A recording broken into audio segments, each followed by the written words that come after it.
The following is a presentation of the Arizona Cardinals Broadcast Network.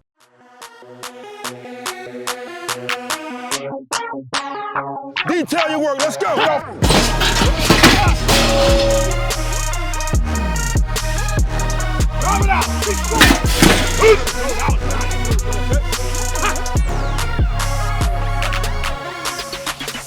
This is Cards HQ.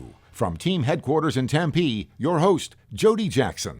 Hi, everyone, and welcome to another season of Cards HQ. I'm Jody Jackson.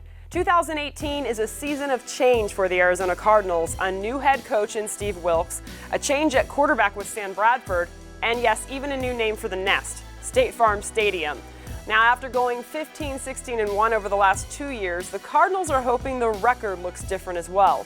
Wilks has been an impressive leader so far, and this week he'll coach the first game that actually counts against the Redskins. There's plenty to get excited about: a playmaking defense, veteran quarterback in Bradford, and a rookie in Josh Rosen developing behind him.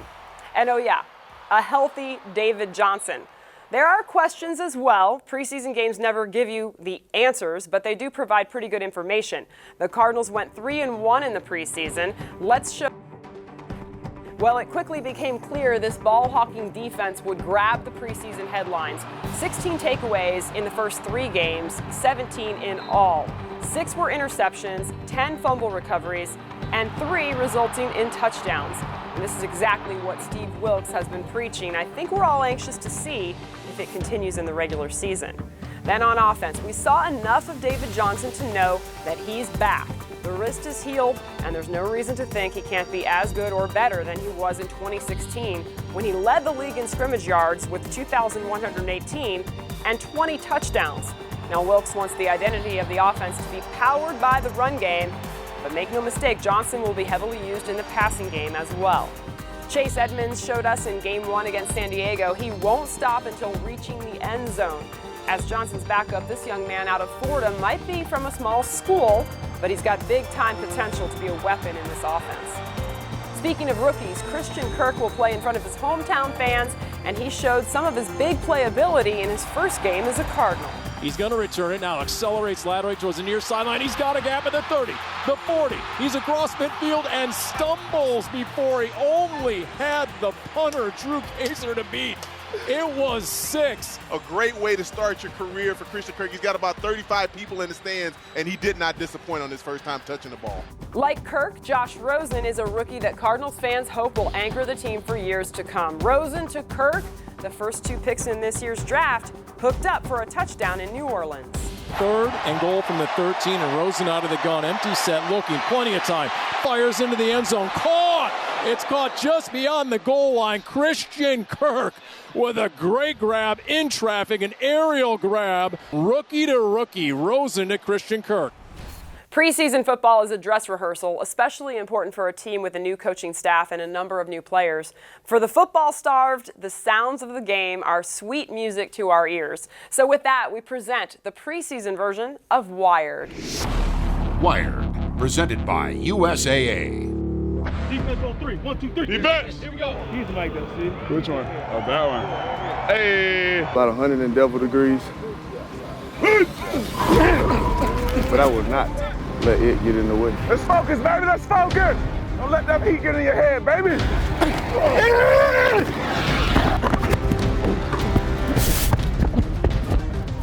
I told him we got pads on now.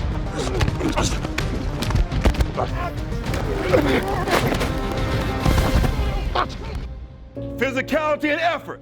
That's what we play with right there. The first element of our DNA. Be smart tonight. Don't beat yourself. And most importantly, finish on every play. Finish this game the right way. Physicality and effort. Physicality and effort. On every snap. Let's start fast. Let's go. Let's start fast. Let's go. Feels great. Ready to get it going. Excited. Good day of football, Sunday night football. This is where it starts right here, up front. Up front, baby. Here we go, baby. Let's go, D. Let's go. Let's set the damn tone. Rip the ball out.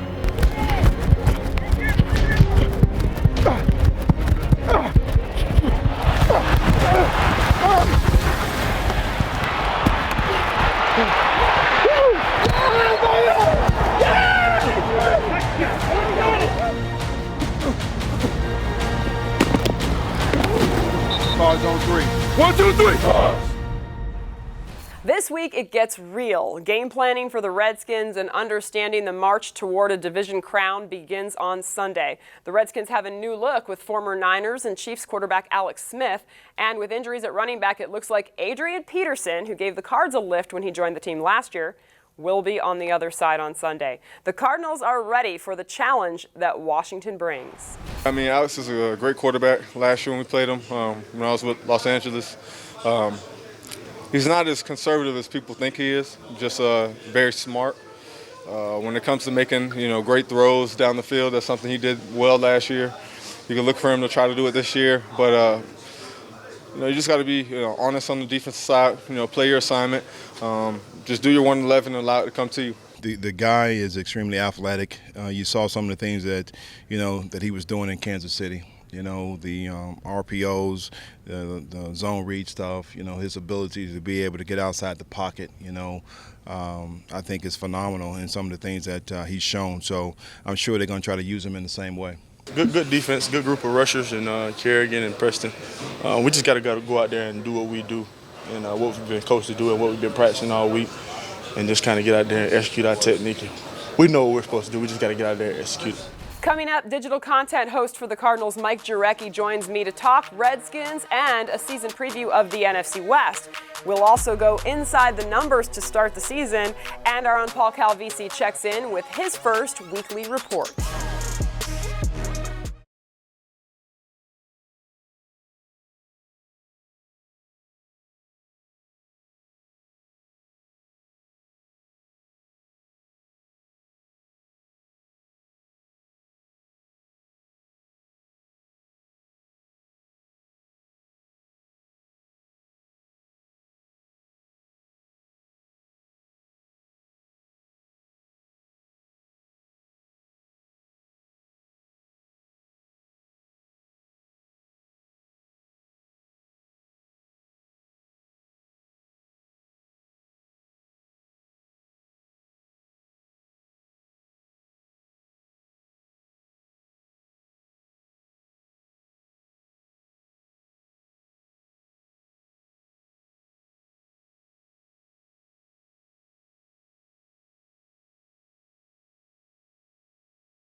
Welcome, everybody, to State Farm Stadium. On Tuesday, the Cardinals announced that University of Phoenix Stadium becomes State Farm Stadium in an 18-year naming rights agreement. Phoenix is one of 3 hub markets for State Farm, and since opening in 2006, the state-of-the-art State Farm Stadium has been home to the Cardinals and 126 straight sellouts, as well as a couple of Super Bowls, and yet another one coming in 2023. Back here at Cardinals headquarters now, joined by Cardinals digital host Mike Jurecki. And MJ, we're going to talk a little bit about the Redskins, and then I'm going to ask you about the NFC West and kind of what you see for the division. I know you're excited to see this team come out on Sunday. We all are.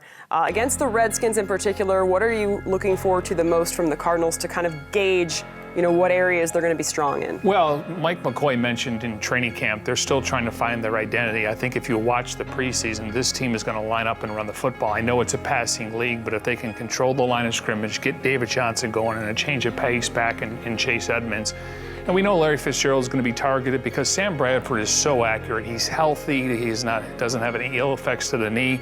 And they're going to put him in the shotgun, 3-step drops possibly. They're going to protect the edges. So this offense will look completely different than the previous regime. And it starts with the offensive line, right? I mean, that's an area that they've worked on, and they've added a couple of guys. And it's an area that, like you said, hoping to come out and I think set the tone physically maybe before, obviously you need to complete passes as well, but that's going to be important to set the tone physically. Yeah, I've been covering this team a long time like you, and they kept 10 offensive linemen on the roster. That shows me they're committed. They kept 10 on the defensive line. They want to stop the run, and they want to be able to run the football, and I think that's where they're going to hang their hat. Now, if you fall behind, it's difficult to do, but I think Ricky Seals-Jones is going to have a breakout season. I know Larry's probably going to get 100 receptions, and then David Johnson, we could see David Johnson and Chase Edmonds in the backfield together, and one goes in motion. So I'm really excited and interested to see how this offense unfolds. You can't just judge it on one game. We got to give them at least a month of the 25% of the season. I like the move with 10 linemen. You look at guys going down. Unfortunately, injuries do happen, and that's where the O-line struggles sometimes. Follow up on the Redskins, Alex Smith there now as quarterback. We saw that trade back in March. And then Adrian Peterson, old friend, yeah, is going to be in the backfield. He's actually starting. Darian Grice, unfortunately, tore his ACL. Peterson's 37 yards away from being all-time 10th overall. Hopefully he doesn't get it in this game, but you cannot arm tackle him. We get set as a second layer. He's kind of a freak of nature. We witnessed that last year, so he's chopping his legs. But they have a really good offensive line. You look at Trent Williams, and that'll be a great matchup with Chandler Jones, Brandon Scherf, and then Morgan Moses on the outside. And they got 3 wide receivers, really don't have a number 1 wide receiver on the roster. Obviously, they went out and got Paul Richardson, gave him $20 million, come from the Seahawks. They got Jamison Crowder and Josh Dobson. And then you throw in a guy like Jordan Reed and Vernon Davis, and Reed hasn't been able to stay healthy. So I think this game is going to come down to who controls the line of scrimmage and who wins in the trenches. All right, well, the NFC West is an interesting division this year. I mean, you nailed it last year with the Rams. You liked the signing of Andrew Whitworth, and, they had a terrific season. I guess my question then will start with the fact, do you see them maybe taking a step back this year? How do you see this division shaking out? I still think it's their division to lose, but they are playing a first-place schedule now. Each team in the NFC West will play the same 14 games because they finish in first. And I think there's more film on Jared Goff, and they didn't play any of their starters in the preseason. I wonder about conditioning. They open up on Monday night against the Raiders. Cardinals go there in week 2. So that's that standpoint. But, I do think San Francisco's probably still a year away, and I'm not ready to throw dirt on the Seahawks. They got rid of some of those mouthpieces in Cliff Averill and Michael Bennett and Richard Sherman. I think Russell Wilson's a top 5 quarterback. They got a new offensive line coach there. Pete Carroll's only missed the playoffs twice in his career. Between Chris Carson, Rashad Penny, you throw in C.J. Prosise and Mike Davis, they're going to run the football. When they were winning and going to back-to-back Super Bowls, Jody, they were rushing the ball over 500 times. The last couple of years, about 410. So I think we're going to see a difference. And again, I'm not ready to throw dirt on them. And I think the Cardinals are going to surprise some teams. I think they're flying under the radar. They like that the expectations aren't as high as the last couple of years. And I got the Cardinals winning 9 games this year. Yeah, it's interesting with the Seahawks because of all their success. And you talk about the Super Bowls, they are kind of the team that Cardinals fans love to hate. But it will be interesting to see. They lose some talented players, but like you said, mouthpieces, maybe a more cohesive group for the Seahawks this year? Yeah, and I think they got some young guys they've been relying on. They still got, Bobby Wagner's a good, linebacker. They got some guys up front, but it's just, they're going to go out and spend money. They really don't, haven't used their first-round picks. So this year they had to draft the running back because they didn't have a second-round pick. So they are like the Cardinals. They continue to turn that roster over. And that's why you're seeing so many guys come and go, just like the Cardinals have done since Steve Keim has been the general manager. And then, of course, with the 49ers, we'll see a full season of Jimmy Garoppolo at quarterback. MJ, as always, thanks for the info. My pleasure. I'm excited. Oh, I am too. We're ready to get it going. The start of football season is always thrilling. Now, coming up on the show, we'll go inside the numbers, some numbers to watch when you're watching on Sunday afternoon.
Welcome back to Cards HQ.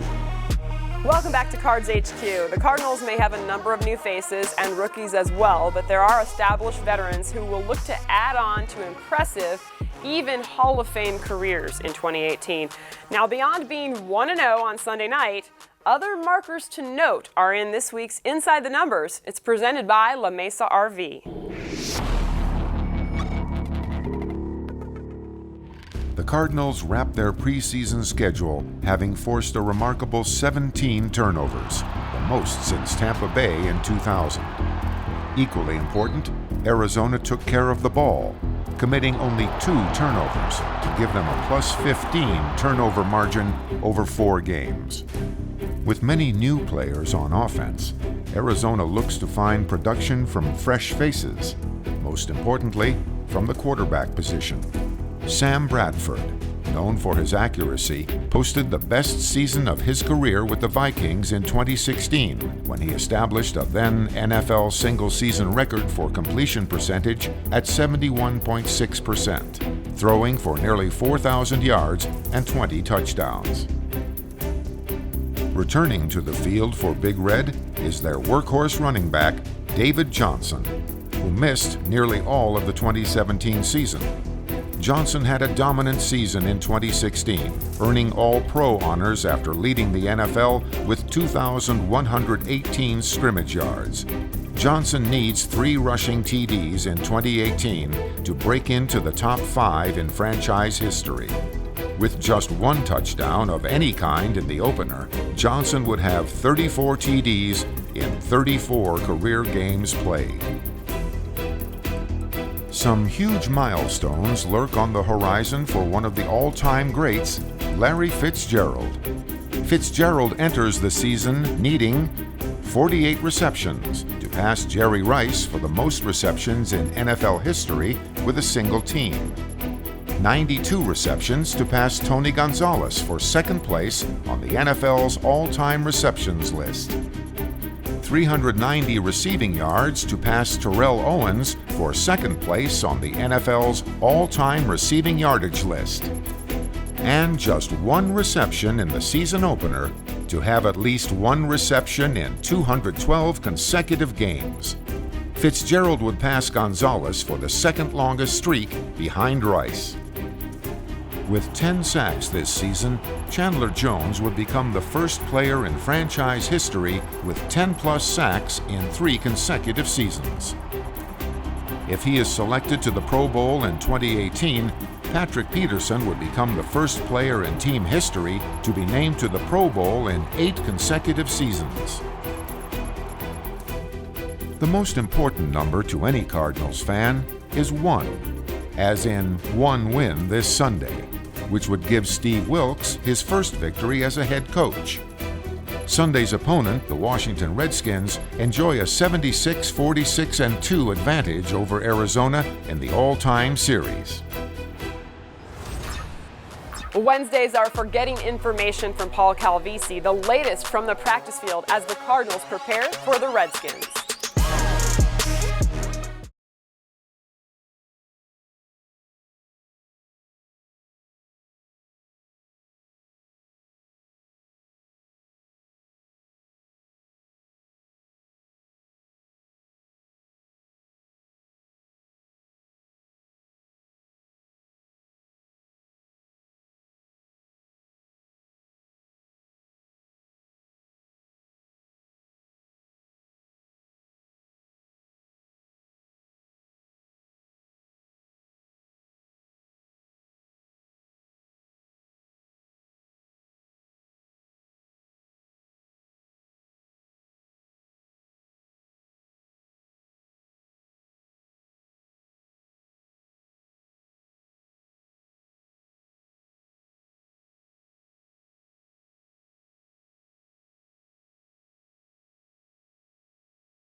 Welcome back to Cards HQ.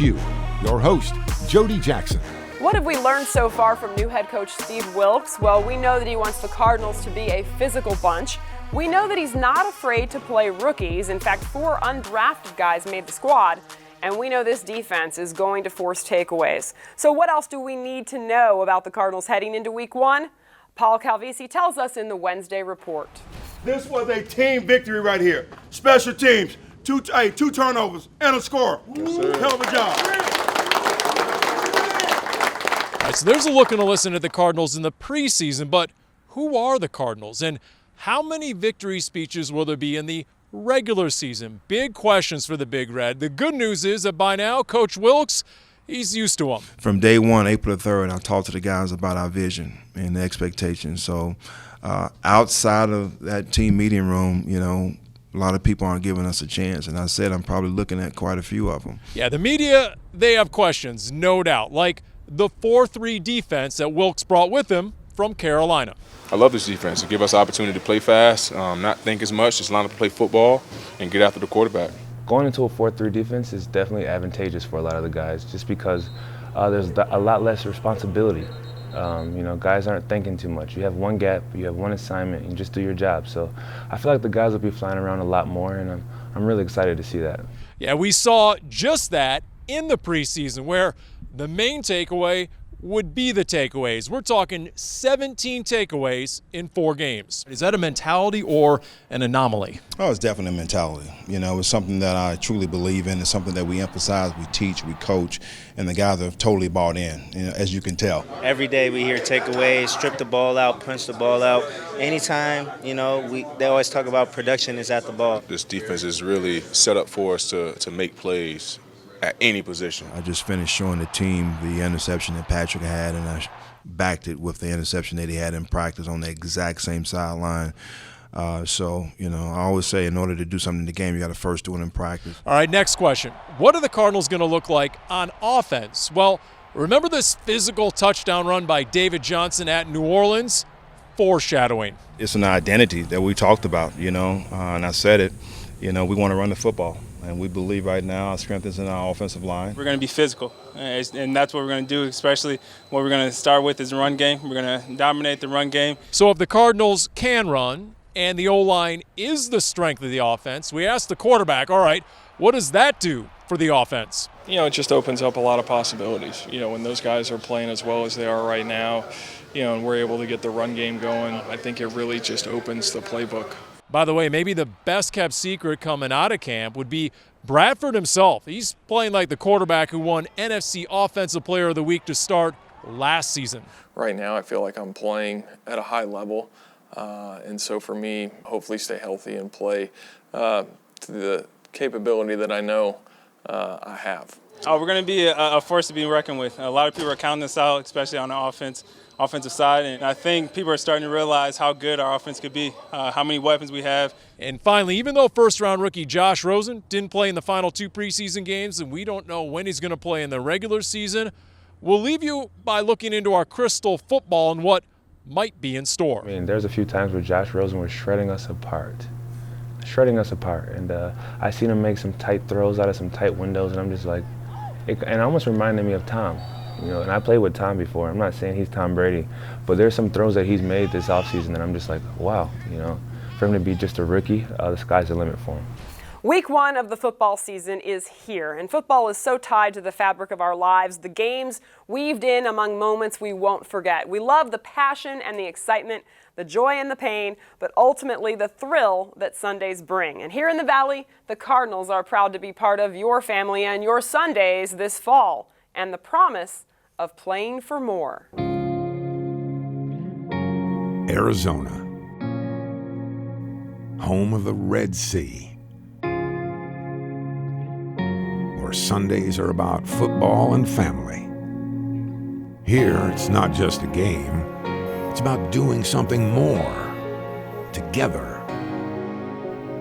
We play for the love of the sport, with a kid inside us all. We play to entertain, to compete, to inspire. We play for mom, for dad, for our sons and daughters. We play for her. We play for him. We play for those who played before us. We play for passion and pride, for the roar of the crowd. We play to prove something. We play for the goal line stand, for the miraculous catch, for the clutch moment. It's caught at the 30, at the 20. We play for the extra yard, for pay dirt. We play for the win. We play for Arizona. Every down, every second, we play for more.